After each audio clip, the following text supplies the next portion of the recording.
We are back. So this session is on how to find the European Union partner HEIs, higher education institutions, and the process of applying for the European Union funding, along with how to prepare quality proposals to secure grants for the European Union.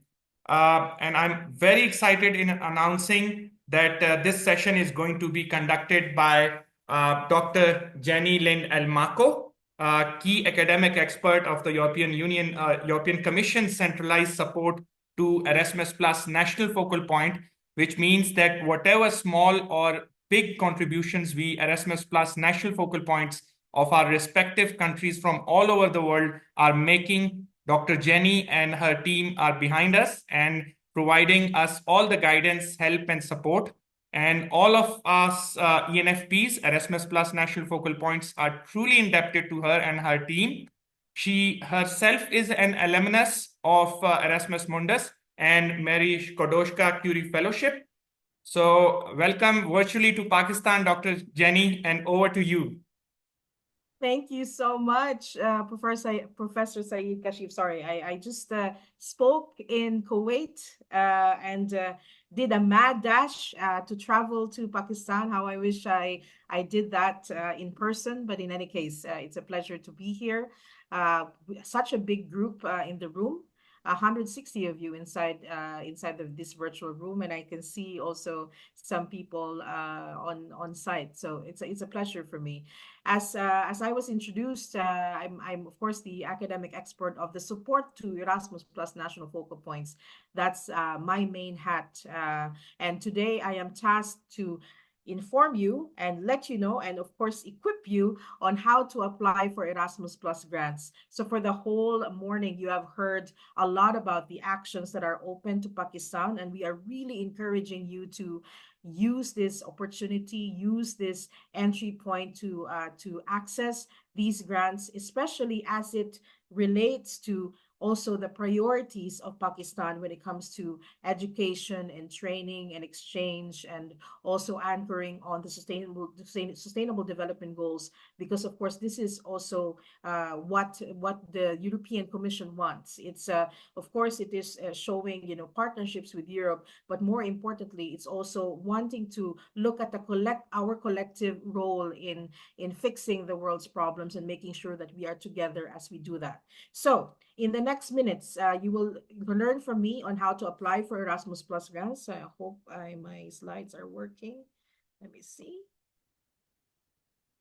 The pointer doesn't seem to work. All right. Okay. First of all, I would like to encourage all of you, so we need to say all of you inside the room, to get your EU login details. Now, each one of you will get this personal login to the account. And then later on, we will look at what would you need to do as a representative of the organization. I make this distinction because there may be, also students in the room, or there may be postdoctorates in the room, or those who are looking for PhDs in the room.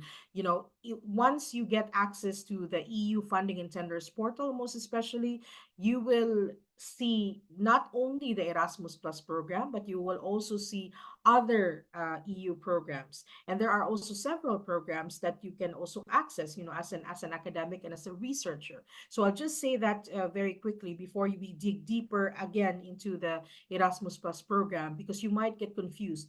Once you get into you get your EU login details, you will see a wealth of programs inside the EU funding and tenders portal. And you will see, for example, which might be interesting for you since you are coming from the education, training, and research fields, you will see something that says Horizon Europe. So Horizon Europe is, of course, a partner program, a sister or brother program of Erasmus Plus. This is focused on research and innovation. So when you get your EU login, then you are able to look at that. But we, of course, implore you to focus first on Erasmus Plus program, because that is the reason why we are here today. Okay, but just to let you know that is what you will see. So your personalized access to the EU funding and tenders portal is based on three elements. As I said, you will have your own EU login account. This is a unique login account for you, and this is a unique identifier for a person. So for you yourself as a person. So for me, as you will see that in the next slides, I will show you live, how it looks like when it comes to my account. You will take a look at my account in the EU funding and tenders portal, just for you to see how you can navigate live. But first of all, get your EU unique identifier for persons. That is your EU login account. Now, as an individual, you probably are given the task to open, the institutional account of your institution, of your organization. And this would mean that you need to have a PIC number, and the PIC number is for the EU funding and tenders portal. But today, I'm pretty sure you learned about international credit mobility, and this is a little bit something else, because this is, I will explain to you in a little bit, this is what you call as a decentralized action. So you would need an EU partner for this, so you need another number. But don't worry, I'll tell you everything, so you have everything, and you are able to apply for it. But first of all, for the EU funding and tenders portal, if you are given the authority by your organization or your institution, you need to open a PIC, or a participant identification code, which is the unique identifier for organizations. So, and if perhaps you are connected to two organizations or three organizations, then it could be that your EU login account, your personal login account, is connected to these three organizations. So it depends on your responsibilities, of course. But once you are in, you will see something like this. This is the EU funding and tenders portal. You get your personalized access, of course, to the IT tools. You see in the center that these are the EU programs. So of course, you see Erasmus Plus, but there's a lot more there. The program that I was talking about is Horizon Europe. There's a lot more, okay, inside this program. So, but for now, we focus on Erasmus Plus. On the right side of your screen, you see a personalized access to the user account. It's similar to, perhaps your account in the university, that you also have online access. So once you are inside, then it gives you this wealth of information, a wealth of resources. There's also news there, and some other manuals and videos. Also, you even see here, if you have certain expertise, you can actually work as an expert and help the European Commission refine more about the proposals, or the work that they do and in certain cases, they have an open call for proposals, especially looking at those who have certain expertise outside of the EU. So you can even do that. So there's a wealth of information really in this EU and funding and tenders portal. So in order to get your account, you just have to click on the register button. Very, very easy. Put your email address, and then you will get a link via email. You set up your password, and then with that, you already have your personal EU login account. And to manage your EU login account, you can just go to the right-hand side of your screen, and you spend a little bit, a few minutes there to, so that you can manage your profile. Is the same thing as when you have a Facebook account, or sorry, that's Facebook account. They say is for the older people. So okay, if you are more of the younger crowd, then you have the Instagram or all that. So you still have these things, right? So you manage your account, you present yourself in the right way, give the information that you want, so that you are known, as a person who have this certain expertise, so that when you find partners, then you are able really to find the perfect match of a partner, not the other kind of partner, but this is a working relationship partner, for your Erasmus Plus proposal. Okay, so this is what you have to do in order for you to manage your EU login account. Now let's take a look. This part, the first part, was your own EU login. Now, if you have been given the authority for an organization or for your institution to open the institutional account, then you either need an OID, or the organization identification, or a PIC, or the participant identification code. Let's take a look at that the difference of the two. First of all, an OID is used for decentralized actions. And we call it decentralized because this is managed by the EU member states or the third countries associated to the program. Remember that Pakistan is considered as a third country not associated to the program. But don't be discouraged by the terms, because even if it is considered as a third country not associated, basically it means if you are associated, your country provides a budget, to participate fully into the program. But in the case of Pakistan, even if it's not providing a budget inside the program, the European Commission is funding Pakistan once it sends proposals, and I'm very sure that you will give excellent proposals for consideration in the different actions that are open to your region. So for the OI, you get an OID for a decentralized action. For example, the international credit mobility. As you were told today, the international credit mobility is managed by the EU member states or third countries associated to the program of Erasmus Plus. And so your Pakistani institution will not apply, but you will be added as a partner. So of course, in order to be added as a partner, you have to be visible inside the platform where they submit their application. And this is the reason why you need to get an OID. Okay. In contrast, the PIC is what you saw earlier. The PIC is for centralized actions. And these are actions that are managed by the European Education and Culture Agency, or ESEA.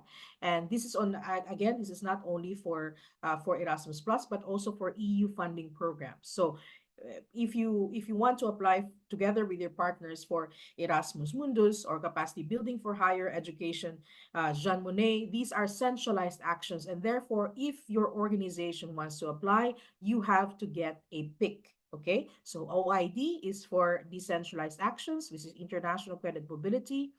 PIC is for centralized actions, and that is managed by ESEA. So I hope that that's clear. In any case, you have here some steps that you can do, very, very clear steps on how you can do that. So once you go home, you go back to your institution, then we really encourage you to already get an OID and a PIC for your organization. But I want you to see it visually. And the first step really is for you to search. First of all, this is the funding and tenders portal. So again, this is for centralized actions. If you click on how to participate, you click on participant register. First of all, check if your organization already has a PIC, because perhaps before you entered, if you are new in the organization, your organization may already have a PIC. So please check first. But if your organization doesn't have a PIC, then please register your organization. There is a registration wizard that will guide you through the steps. It will really, the system will ask you for administrative details of your institution. So just follow those steps, and it will go through a validation process by REA. And but don't worry if it's during this time, if it's not confirmed. Okay, it will be very, very important, of course, when you are already receiving the grant, because you cannot receive the grant if you are not confirmed. But right now, when you are still looking at the proposal, looking for partners, preparing the idea, the proposal that you want to submit, it's okay if right now REA is still checking your proposal. So open up a PIC, get a PIC for your organization. But if it says that it is still pending, do not worry at the moment. It will go through a process, but at this moment you can already go through the steps on preparing for your submission. Okay, so eventually, that will all settle down. And once you get the proposal, of course, you have to make sure then that you are certified. But by then, REA would have done their due diligence and you would have been confirmed. Okay, so because I get all of these questions a lot. Oh, it's not yet confirmed. It's fine. Once you get your PIC number, then you can already add that. You can provide that also to your partner if they are the ones submitting for your consortium, and that is completely fine. Just make sure that before you receive your grant, it's already confirmed. So that is for, again, that's for centralized actions, okay? So this is the EU funding and tenders portal. Now, for the decentralized actions, so for example, international credit mobility. So this is the site for the Erasmus Plus and European Solidarity Corps.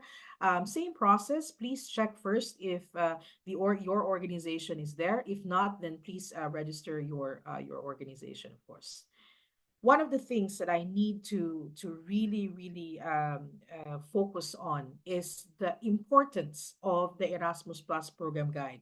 Many, of course, you attend this session and you get the presentations, and that really is important to to focus your eyes into the actions that are open, and of course the priorities that have been set out also for your region. However, the main source really is the Erasmus Plus program guide. So we really encourage you to look at the main source, because it will tell you all of this, eligibility requirements, the application process, the funding that's available, the restrictions that are available, what to write in each section. So it's a wealth of information. I know it's quite substantial for those of you who have already visited the site and downloaded the document. It's quite substantial. However, if you use the search function and you put the name of the action, let's say Erasmus Mundus, then it won't be that scary. It will, because then you'll focus your mind on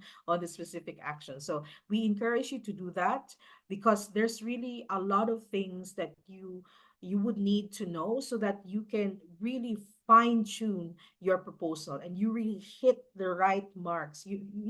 Erasmus Plus program is of course an incredible program, and it really is transforming a lot of countries when it comes to education and training, and also like it's transforming as well the world, how the world sees collaborations and partnerships.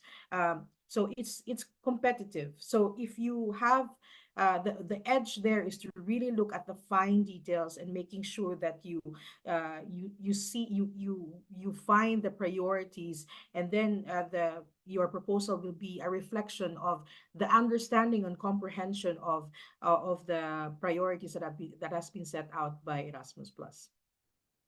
So just to show you that in the Erasmus Plus program guide, you have the priorities, again, the action support, the funding available, and some more detailed information. Also in the EU funding and tenders portal, or in the call, there is one call every year. So now we have the 2025 Erasmus Plus call. They are divided into topics, and then so these are the actions. Okay, so I think in the presentations that have been given to you, you have like this specific topic. So for example, for Jean Monnet, there are different topics, but of course, what is open for Pakistan is the one on higher education. So please be careful about that, because there are certain topics and actions, sub actions that are open for Pakistan. So be very careful to look at the kind of topic that you need. But then you can refine that by just putting the search query. So just be very careful about the search query. Okay. So just to give you an overview, right?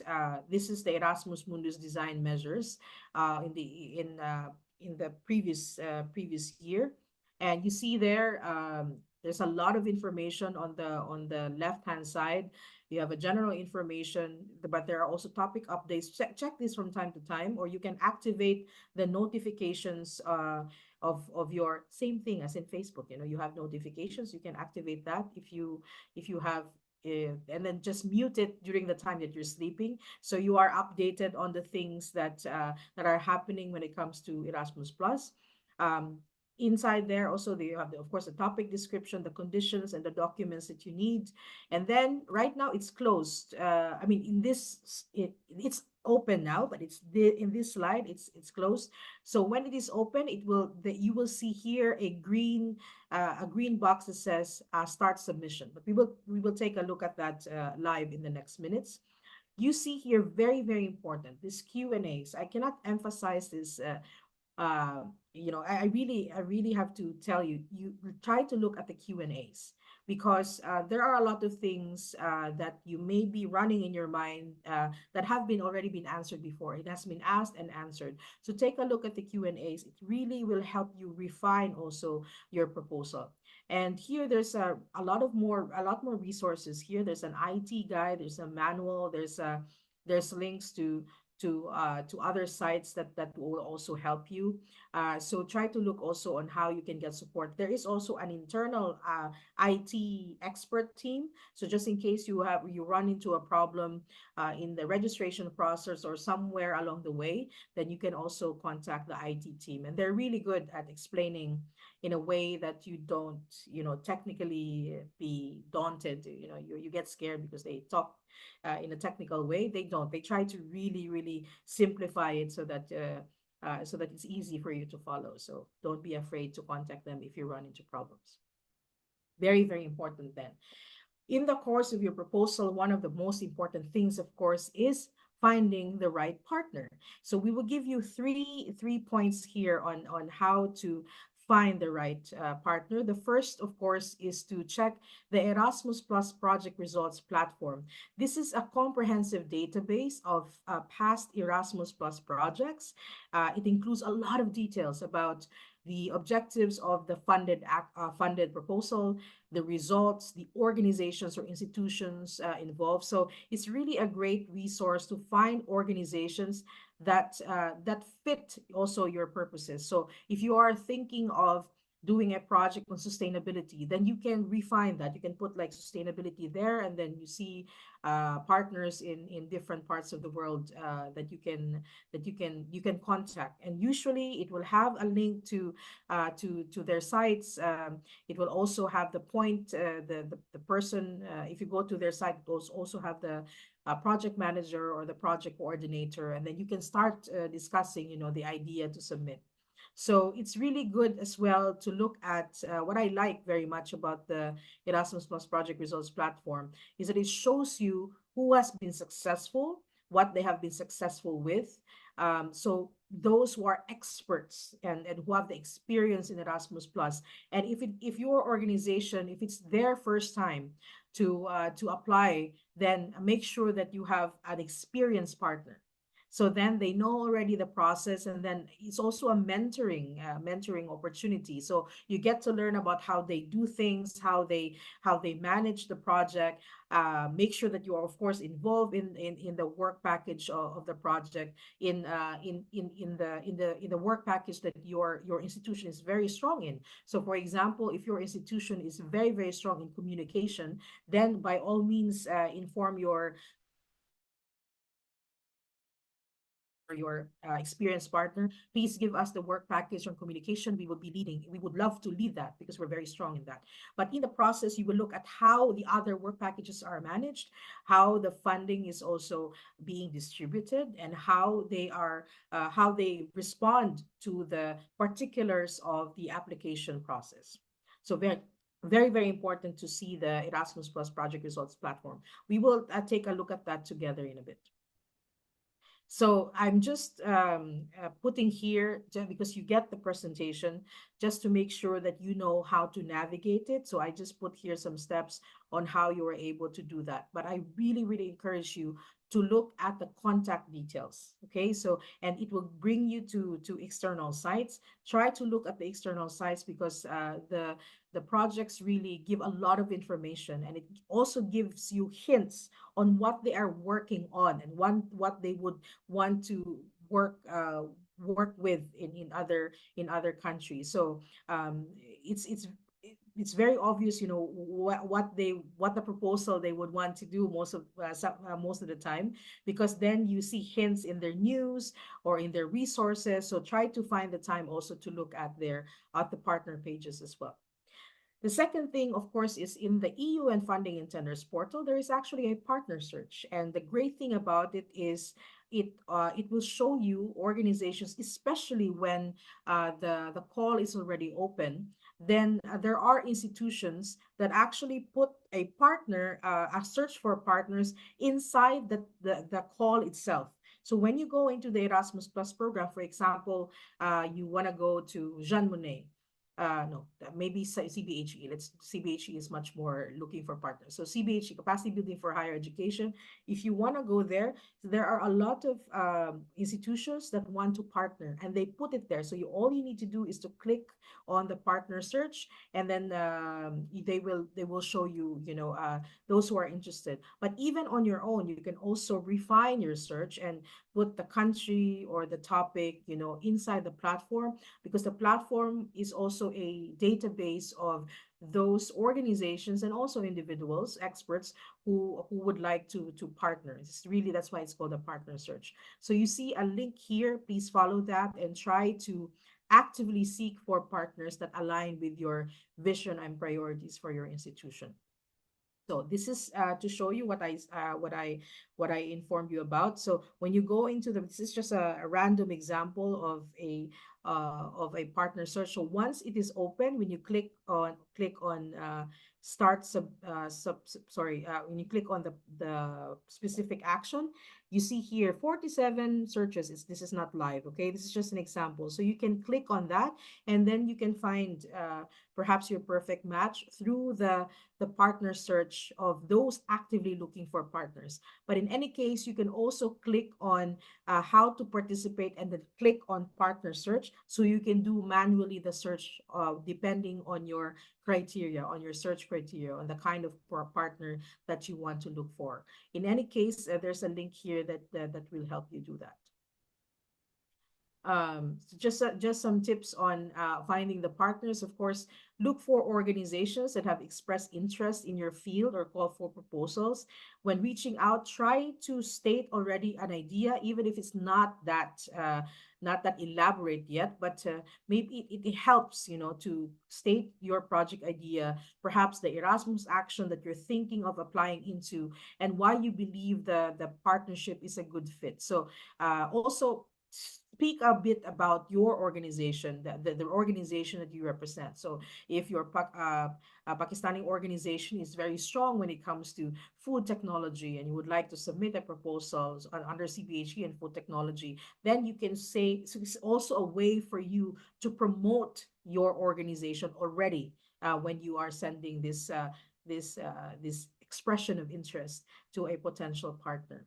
So the portal really is an access to a really, really broad network of organizations, very, very diverse. Of course, it's global. It's not just Europe, but it's really global. It allows you to look at partners in a more refined way. And of course, you can see other Erasmus Plus programs, funding programs as well. Sorry, EU funding programs as well, that you might maybe in the long run, after you do your Erasmus Plus program, I always call this a gift that keeps on giving. Once you do the Erasmus Plus program, then you know already the intricacies of the EU funding process. So it makes it easier for you to look at other programs that are also open for Pakistan. So think about that. And of course, very, very important is to find your ENFP, and you've already found him. Uh, you're very, very active ENFP, and but your ENFP is part of a greater network of Erasmus national focal points. So in many countries in Asia, there is an Erasmus Plus national focal points, but also in the Pacific, in the Caribbean, in Latin America, in the Middle East. So as I told you, I just rushed from an info session from Kuwait. So it's a network of networks. And so is especially in actions that encourage these kinds of partnerships. So for example, capacity building for higher education. It's important to get in touch also to get connected with this wealth of information coming from people who really know that the education, training, research, and innovation programs in their countries, and they themselves are, they're experts in their own right, and also they know how to navigate, the systems in their own country. So, and they can also inform you about how they how you can navigate these partnerships, how they are able to, they also have best practices themselves. So apart from connecting to your ENFP, of course, is really having this advantage of having new brothers and sisters, through the Erasmus National Focal Points.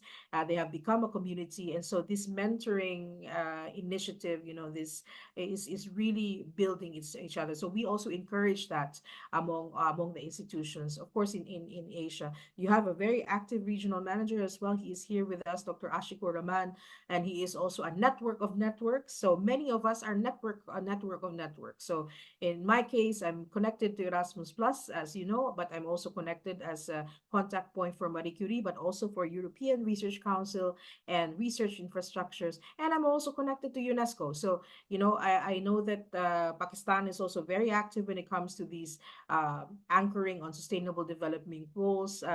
And so these kinds of partnerships and these kinds of connections we want to look at. And the Erasmus Plus program allows you to nurture these kinds of partnerships and see, the a project that we can do together. Okay, so finding these connecting lines, these common objectives, because of course we all want to build a better place, not only in our countries, but of course for the only planet that we have. So as I am always reminded, there is no planet B.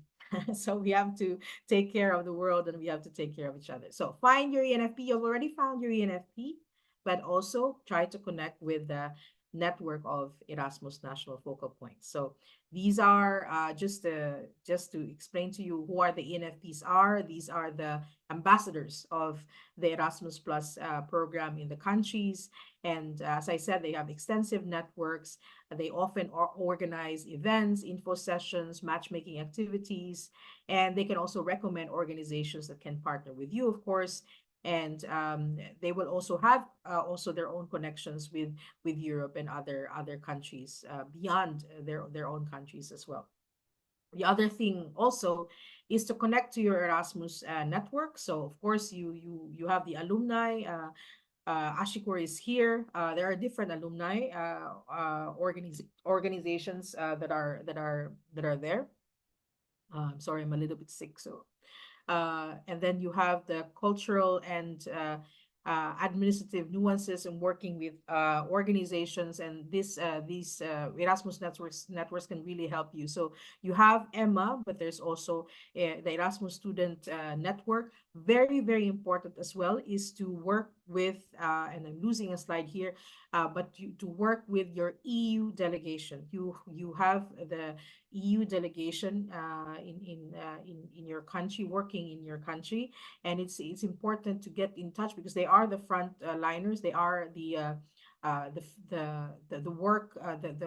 workers of representatives of the European Union in your country.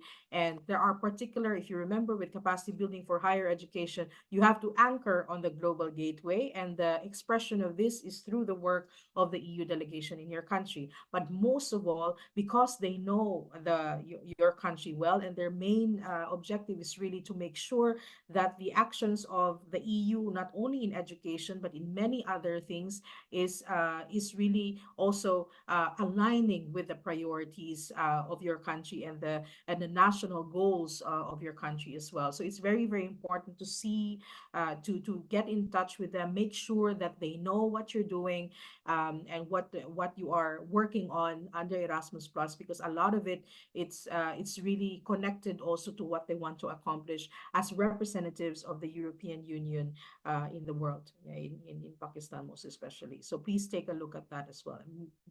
Okay, now how to apply. I just wanted to show you the process. I think in one of the presentations being shown, but now the call is open.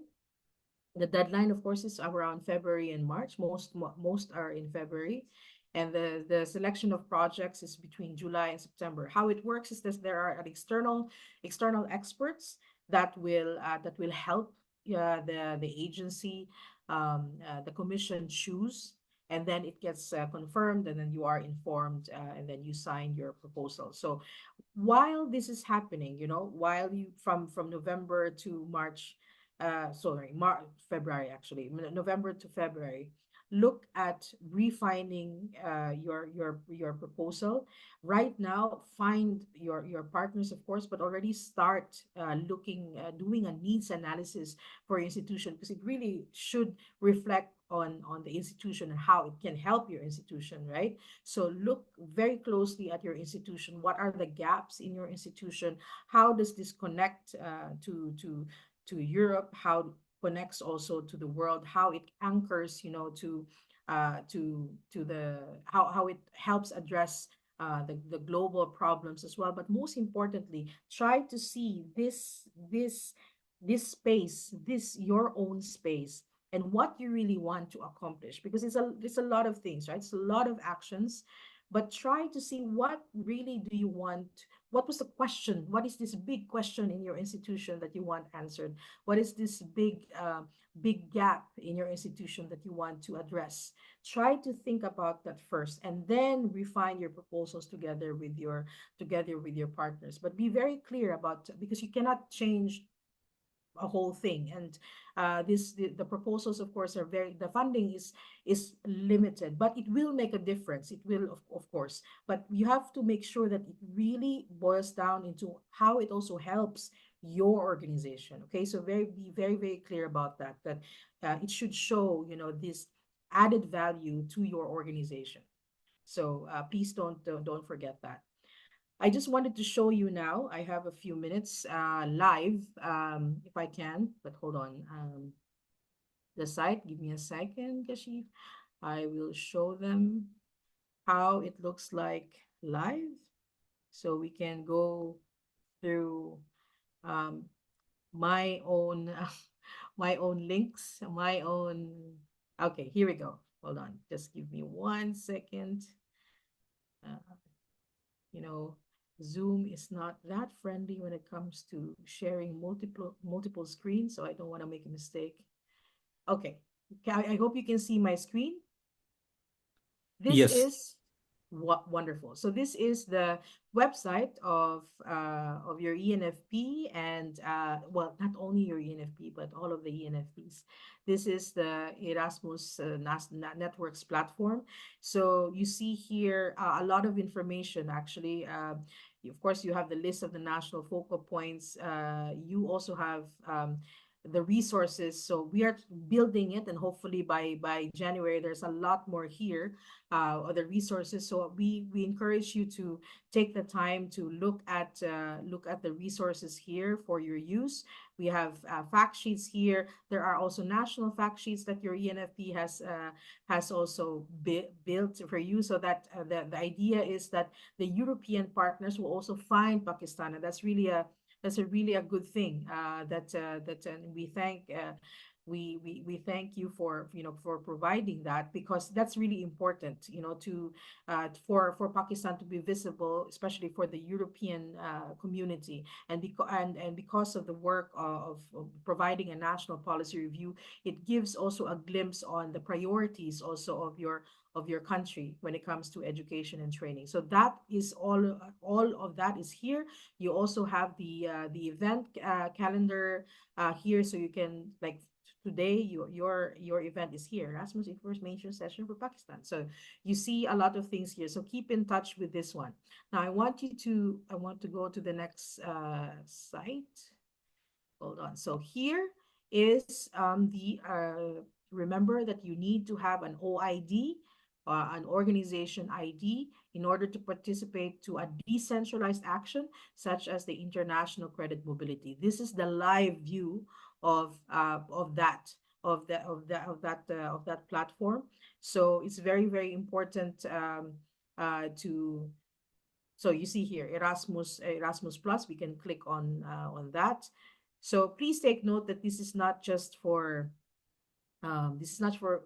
international credit mobility. It's also for other actions. So, but this is more what is important for you is the international credit mobility, because that is the decentralized action that is open for Pakistan. And as I told you, please search for an organization here first, and then if it's not there, then you can register your organization. We can actually do this because I'm also curious what will come out if we put your country. So hopefully my internet is stable and we can take a look at it together. No, it's not opening. Okay.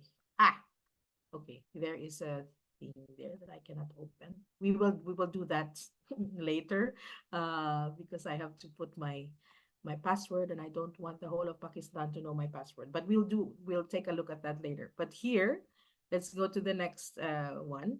This is the Erasmus Plus Project Results Platform. Remember, that is one of the tips that we are giving you in order for you to strengthen your application process. So please take a look at this. We can actually do that right now. Look at Pakistan and see Pakistan's participation. Wow, you have been extremely active. You can see there. So here you see a lot of the participations. Much of this is, I think, it's international credit mobility, but I'm sure there are other things as well here. So you can take a look at this at your own time, but it's really good to look at. For example, if you this is great. This is a great example. For Jean Monnet, the European Union as an actor in South Asia, a grant of 17,000 euros. And this is the National University of Modern Languages at Islamabad. So, wow, brilliant proposal. So just to give you an idea on what you can see in the Erasmus Project Results platform. So, of course, they are already in Pakistan, so this probably won't be your future partner, for CBHE. But just to give you an idea that there you already have a presence here, but it would be great if there would be more of a presence here, especially as it relates to the other actions that would need, consortium. So please use this platform to find your perfect match, to find your partner.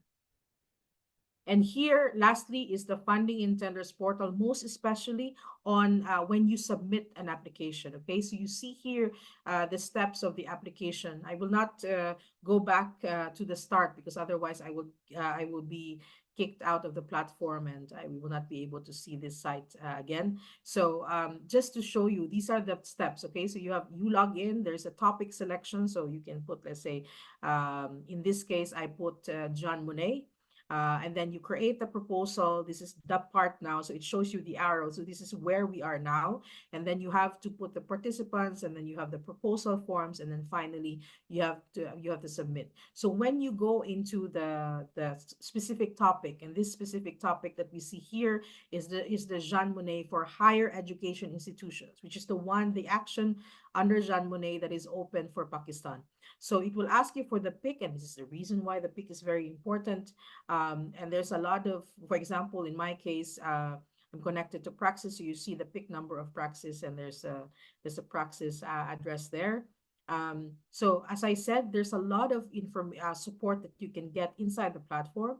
There's the online manual, there's an IT how-to, but there's also, very important, an email to the tender service desk. So if you go into problems, and please don't wait for the last minute to submit your proposal, because there might be some IT problems, but you can contact them, and then they will really reply to you.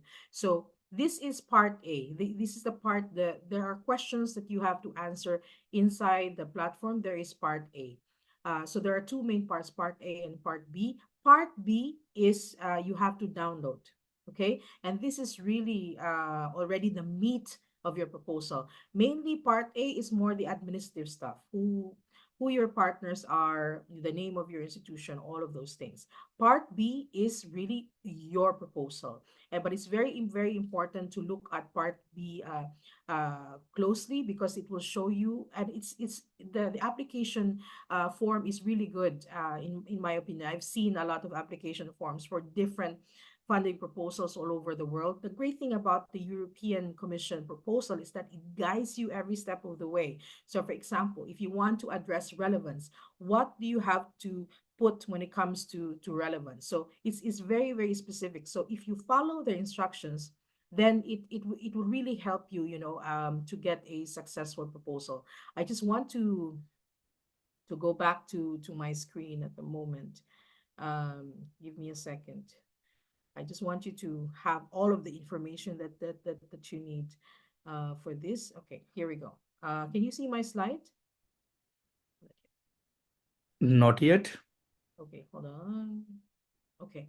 So I'm sure you have seen the award criteria from the other presentations, but inside the application form, you also see that. You also see, that you have to answer in one part the relevance of the project, and then you have to answer the quality of the project design and implementation, and then you have to answer the sustainability part. You have to answer the quality of the partnership. So each section, it gives you a guide on what to answer. And the great thing about it is, as you write your proposal, it will also help you refine as well, or look into, why you're doing it in the first place, and what your milestones will be, and how you make sure that you're actually making an impact and it's really successful. So it's a process where each step is is also good, as you look at your organization and why you are submitting the proposal in the first place.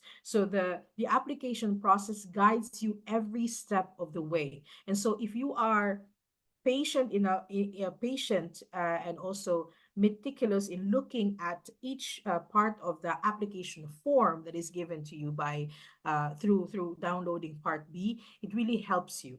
And so please be very careful in following that. I will try to see if I can show you part B with a proposal. Hopefully I can do that. Hold on. It's not downloading. Okay, I will then show you instead the slides, because I cannot open it. Hold on. But I don't want to leave you. I know I have 3 minutes more, but I don't want to leave you without showing you how the proposal looks like. So this is how the proposal looks like in the presentation. Please remind me to send also a downloaded template of part B. So on part B, you can see. Can you see my slide? No. I'm sorry. Sorry, we're having some technical difficulty. Can you see my slide now? No. Not No, yet. not now, but we were seeing before. Okay, thank you. Hold on, let me try again, okay? How about now? Yes? Yes, Yes. it's visible now. Yeah. Perfect. Okay, I'm now relieved. Okay. So this is part B. So remember that part A is more, now it doesn't show again.